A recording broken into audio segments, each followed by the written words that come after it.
अरे आरएसएस ने 12 दिसंबर 1949 को दिल्ली के रामलीला मैदान में बाबा साहब का पुतला फूका हो। जो आरएसएस 52 साल तक अपने कार्यालय पर तिरंगा झंडा न फहराती हो। जो आरएसएस ये कहती हो कि ये जो भारतीय संविधान है इसमें भारतीय मिजाज का कुछ नहीं है। जिस आरएसएस ने बाबा साहब डॉक्टर अम्बेडकर को जीवित रहते हुए हीन जाति लिखा हो अपने अखबार में, वो आरएसएस और वो बीजेपी ये कह रही है कि राहुल गांधी ने अपमान कर दिया, राहुल गांधी डॉक्टर अम्बेडकर विरोधी हैं।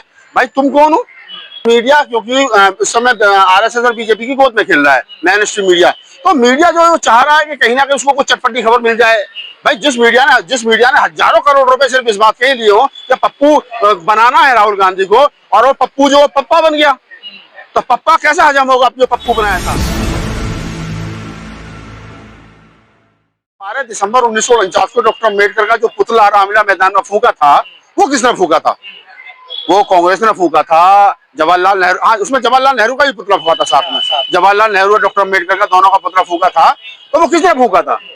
कम से कम आरएसएस और बीजेपी के लोग तो ये ना कहें कि कौन अम्बेडकर विरोधी और कौन अम्बेडकरवादी है। अरे आरएसएस ने 12 दिसंबर 1949 को दिल्ली के रामलीला मैदान में बाबा साहब का पुतला फूका हो।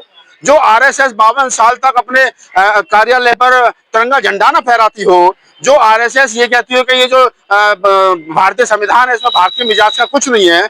जिस आरएसएस ने बाबा साहब डॉक्टर अम्बेडकर को जीवित रहते हुए हीन जाति लिखा हो अपने अखबार में, वो आरएसएस और वो बीजेपी ये कह रही है कि राहुल गांधी ने अपमान कर दिया, राहुल गांधी डॉक्टर अम्बेडकर विरोधी हैं। भाई तुम कौन हो? तुम कौन हो?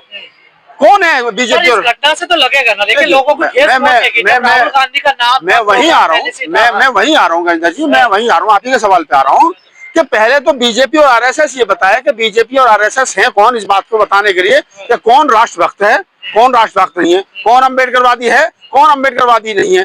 कम से कम इतना तो तय है कि बीजेपी और आरएसएस जो है वो बिल्कुल भी ना तो राष्ट्रभक्त हैं और ना अम्बेडकरवादी है, ना संविधानवादी है। ये एक लाइन में तय हो जाता है। अब मैं आता हूँ आपके सवाल के जवाब पे। आपने कहा कि राहुल गांधी वहां वो नहीं कर पाए जो उनको उद्घाटन करना था। तो पूरी तह तक जाना चाहिए। पहली बात तो वो रोड से 500 मीटर या लगभग 1 किलोमीटर के करीब आसपास हटके था और उनका काफिला रोड से जा रहा था। तो उस बाबा साहब डॉक्टर अम्बेडकर की मूर्ति का उद्घाटन करने के लिए राहुल गांधी को लगभग 1 किलोमीटर के आसपास तो अपने रूट से हटके जाना था, और वो रूट की परमिशन वहां से उनकी जो सिक्योरिटी है उनके पास थी नहीं। तो जब सिक्योरिटी के पास क्लियरेंस ही नहीं है, कल को कोई 19-20 हादसा हो जाए तो फिर बीजेपी वाले कहेंगे देखो अपने गृह मंत्रालय ने जो है वो अनुमति नहीं दी थी और राहुल गांधी वहां अपनी इच्छा से चले गए और ये हादसा हो गया। तो गृह मंत्रालय ये बताए, बीजेपी ये बताए कि भाई अगर राहुल गांधी ने वहां जाकर के बाबा साहब डॉक्टर अम्बेडकर की मूर्ति का अनावरण नहीं किया तो उसमें बाबा साहब को कौन सा अपमान हो गया। इससे पहले राहुल गांधी जो सैकड़ों जो है जगह बाबा साहब के पैर छू चुके हैं, बाबा साहब की मूर्ति में माला पहना चुके हैं, नीली टी शर्ट पहन करके वो बाबा साहब के सम्मान के लिए संसद भवन के बाहर खड़े हो गए थे। पूरी सरकार को बाबा साहब के नाम पर घेर दिया था। तो क्या उस समय राहुल गांधी अम्बेडकरवादी नहीं थे? बीजेपी ये कह रही है उससे पीछे खान का मस्जिद पड़ी, उसमें राहुल गांधी जाते हैं, लेकिन बाबा साहब की मूर्ति का अनावरण क्यों नहीं करते हैं? मैं बता रहा हूँ आपको, कौन मस्जिद में जाता है, कौन मंदिर में जाता है, सबको पता है। हम गूगल करिए तो क्या नाम है, प्रधानमंत्री जी बिना बताए पाकिस्तान भी चले जाते हैं बिरयानी खाने। प्रधानमंत्री जी बिना बताए पाकिस्तान चले जाते हैं बिरयानी खाने, बिना पासपोर्ट के, बिना फॉरेन मिनिस्ट्री को बताए। ठीक है, तो कौन कहाँ कैसे जाता है, किन हालातों में जाता है, वो सबको पता है। लेकिन हमारा सवाल ये है और उसका जवाब ये है कि राहुल गांधी के बाबा साहब डॉक्टर अम्बेडकर की मूर्ति का अनावरण ना करने से ना बाबा साहब का अपमान हो रहा है, ना दलित समाज का अपमान हो रहा है, ना कोई अम्बेडकरवादियों को ठेस लगी है। ये सिर्फ उनके नाम का वहाँ पत्थर लग चुका है राहुल गांधी और तेजस्वी यादव के, और उद्घाटन कर रहे हैं पप्पू यादव बाद में। वही बता रहा हूँ भाई, आप ही के सवाल पे आ रहा हूँ कि जब ये तय हो गया कि भाई उनको पत्थर लग गया, मैंने सपोज करो आपको परमिशन दे दी कि अंदर भाई मैं आपके घर खाना खाऊंगा, आपने खाना बना लिया और मेरी इच्छा है कि मैं आपके घर जाकर के खाना खाऊं, लेकिन मेरे घर से और आपके घर की जो दूरी है वहां तक संसाधन नहीं है मेरे पास, मुझे क्या नाम है, मेरे पास इजाजत नहीं है जाने की। तो मैं क्या करूंगा? मैं भी अपना दिल महसूस करके रह जाऊंगा, आपका भी खाना जो आप ही को खाना पड़ेगा।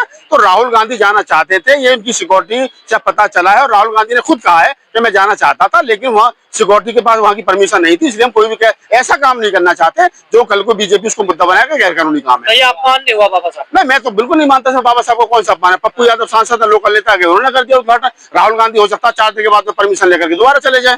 पर मीडिया ने तो मिलन बना दिया उनको। मीडिया क्या है, देखिए मीडिया क्योंकि इस समय आरएसएस और बीजेपी की गोद में खेल रहा है मेन स्ट्रीम मीडिया। तो मीडिया जो है वो चाह रहा है कि कहीं ना कहीं उसको कुछ चटपटी खबर मिल जाए।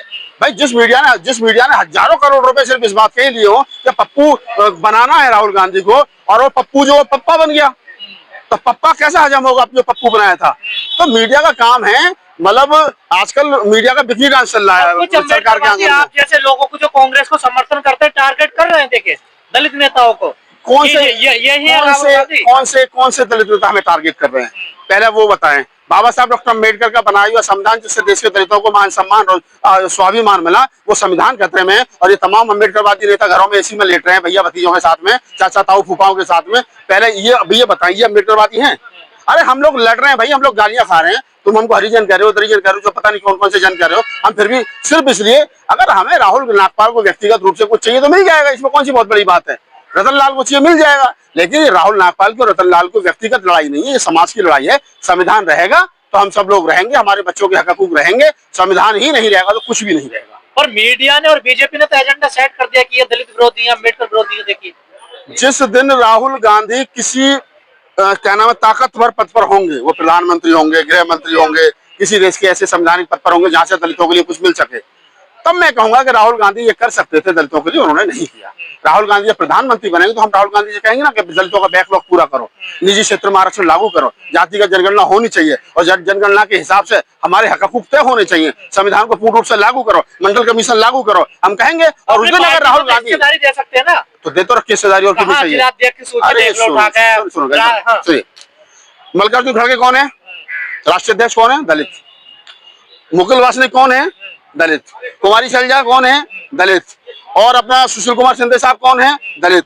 चन्नी साहब कौन है? दलित। और कितना हिस्सेदारी चाहिए भाई?